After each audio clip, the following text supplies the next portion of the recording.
Hey guys, Scott Patton here, and today I am going to give you my top 5 picks for fishing June, but we're talking about fishing shallow, fishing hydrilla, back in the creeks and stuff like that, because you can definitely catch them on a lot of lakes, still fishing shallow, not just offshore.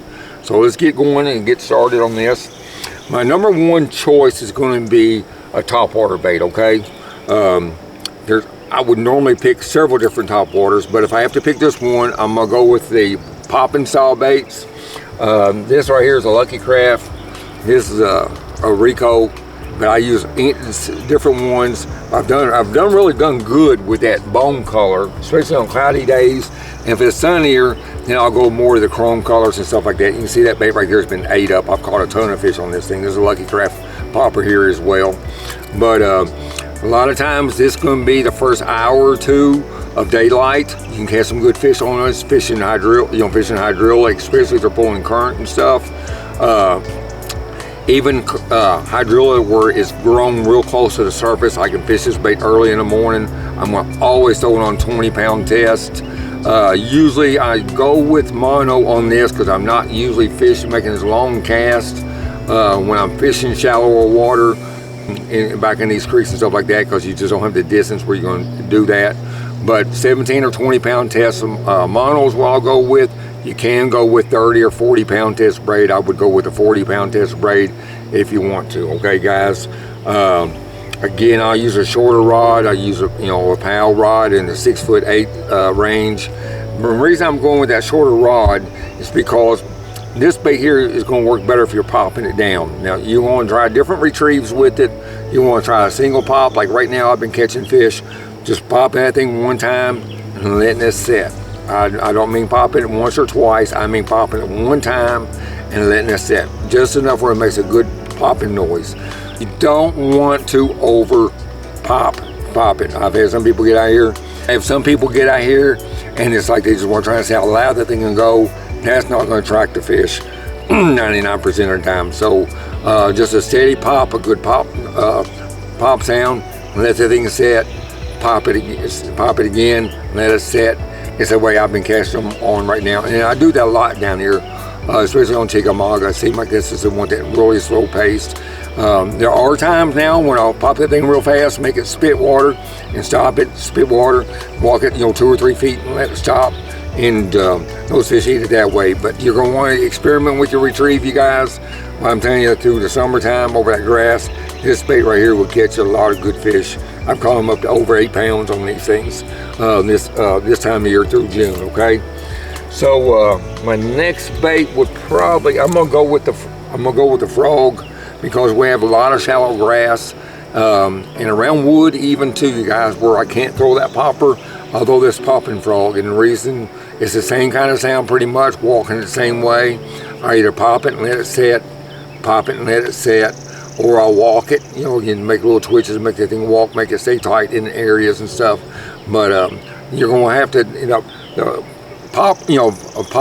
going to want to have the popping bait tied on and the frog, because they're making the same kind of sounds, but you can fish this a lot tighter to cover where you can't this one. Even grass and weeds that are grown up and they might have a foot or so of water in them, that popping frog, you can work it through there where you're not going to be able to work this bait. Okay, you guys? So I'm going to throw that thing on braid, mostly 50-pound test most of the time while I throw it on. You can go 65 if you want to. It's not going to hurt a thing to go heavier line. Make sure your hooks are good and sharp, and you can catch some big ones on this thing this time of year, especially in June, fishing in the Tennessee River lakes especially. My third pick is going to be hard not to mention. It's going to be the jackhammer. I usually go with the shad pattern, or I'll go with the golden shiner color right here. Both of these are really good on this lake. And they both probably catch fish just as equally over the other. It depends on which one you're keeping your hands more. I'm gonna throw this thing on 17, 20-pound test line. Now, most of the time, seems like in the grass, I do better if you got current being pulled. Anytime we got current being pulled on Chickamauga or in the Tennessee River lakes, them fish are gonna be more aggressive. That's really gonna help that bite. If you got current, that's a lot of times when I'm gonna throw this bait. you know, with any of these areas, you're fishing shallow, even fishing deep on Tennessee River lakes, current is key. It can be a slow bite. It can, and all of a sudden they can start pulling some current, and they'll turn them fish on. So be ready for that. Something else that helps with shallow water bites, since we're talking about shallow, are fronts. Now, a little cloud cover like we got now is great. Prefer that over bright clear skies. I do not like bright clear skies. Through the month of June, be honest with you, we're going to have them, so we're going to have to deal with them.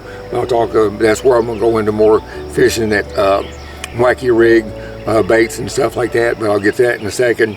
But current and fronts moving through, you guys, even with the top water.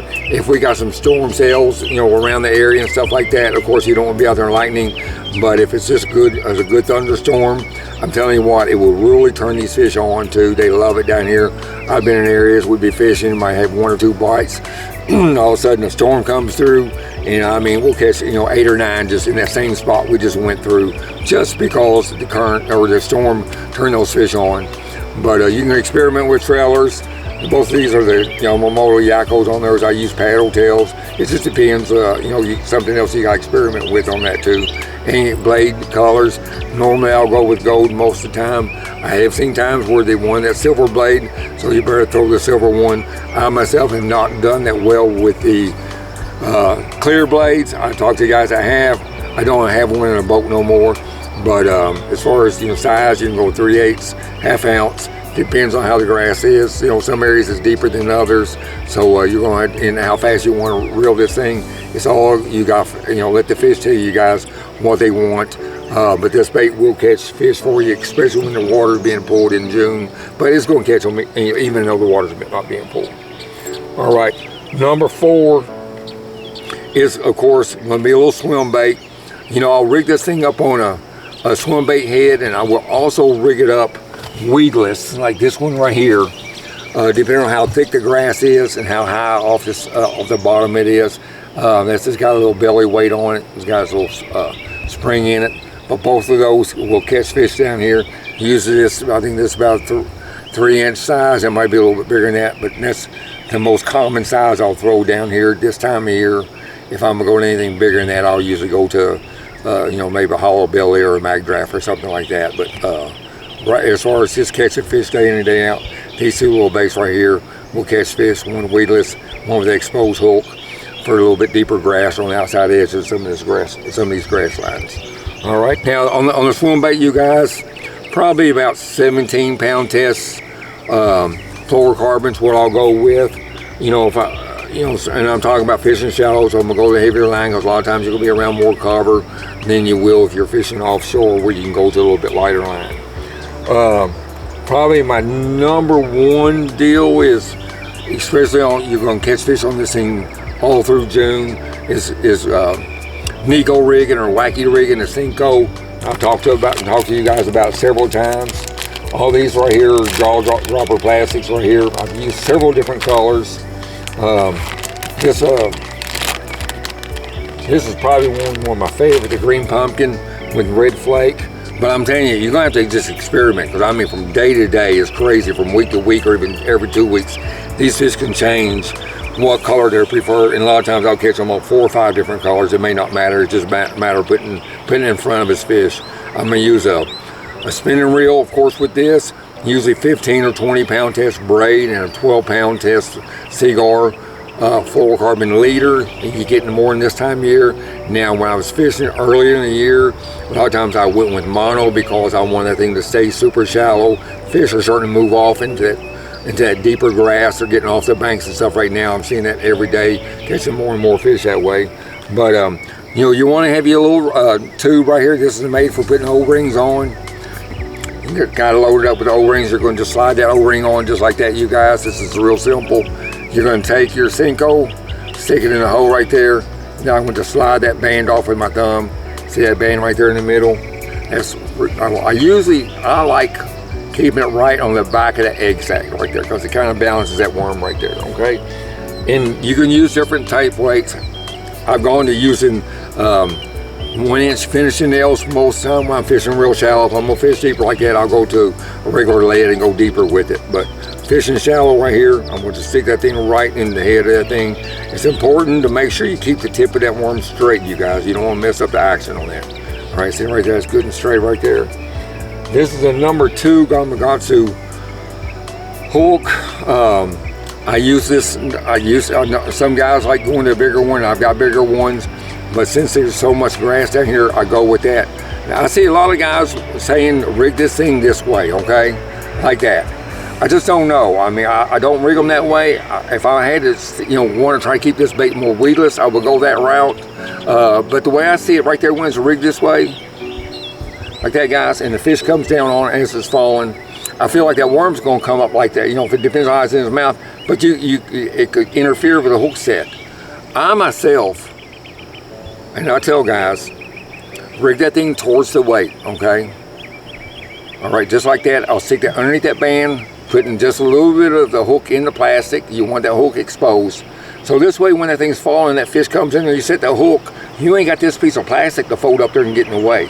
Okay, so you got more of an exposed hook when that fish grabs that. So I myself, I'll put the hook going towards the weight, and that way it's more exposed. And now, like I said, if you're fishing really heavier cover, if you don't have a wig guard on there, you can fish, switch it around and hook that way.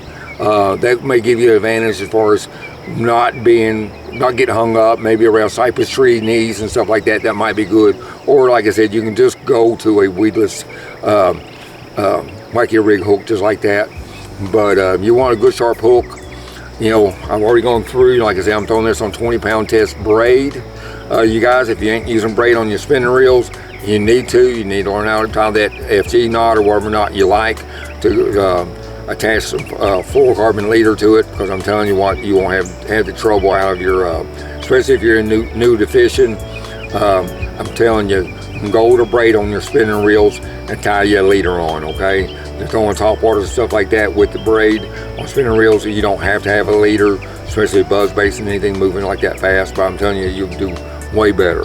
So, and something else I'll do too, you guys, I won't just use, the wacky rig this way. I'll go to some bigger worms, 6-inch worms like that. Sometimes they want that, just want a bigger bait. And I'll rig it the same way. I'll slide the band on there, put the nail weight in it, just like that. Fish it slow, you guys. Don't overfish this thing. You drop it by, I tell every time I go out on a trip, I drop it by water. If they've never fished it, that way they kind of see how this thing, how it'll flutter in the water, twitch it, and it'll flutter back down. That's what draws them bites. It's a window you got to get figured out depending on the area you're fishing. If you're fishing over hydrilla, you don't want it too high. You usually got to kind of keep that worm right over top of that grass. You get a lot more bites, and you just kind of feel it. And if you're hanging up too much, then of course speed it up just a little bit. If you're not hitting any grass, you want to slow it down to you maybe hitting some of it, just so you get not too far from that top of that grass. Because the fish, a lot of times you're using this bait because they're not active, they're not actively feeding, and keeping this thing as close as they can. Them fish are down them holes in that grass. If he sees it and it's over his head too much, heck, he's going to jump up there and eat that thing. So, and you can fish this thing around docks and stuff too, you guys. It's fish catching son of a gun, that's for sure. A lot of times I'll guy this one. It's like I said, there's a lot of new people into fishing now, ever since COVID hit. But there's new people being introduced to fishing all the time. But if you haven't used this dye, you guys, you want to be careful with it. They do make dye markers, but you're going to just dip that thing in that tail in that dye just a little bit. See what difference it made in that? That's going to add a lot of life to it in the water.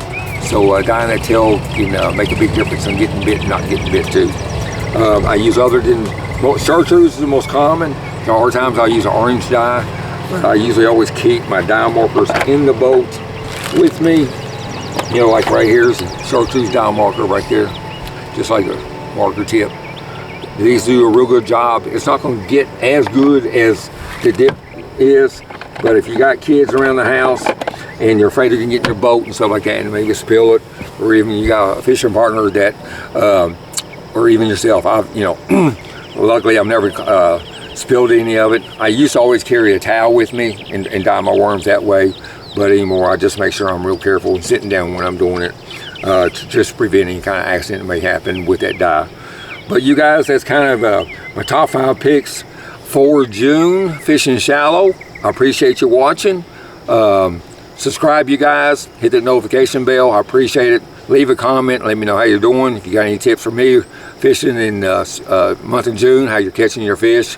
If you see me on the water, guys, give me a shout. You see me at the boat ramp, give me a shout. You see me out eating dinner, give me a shout. It's a small world. I appreciate every one of you guys. And we will see you on the water, guys. Thanks for watching.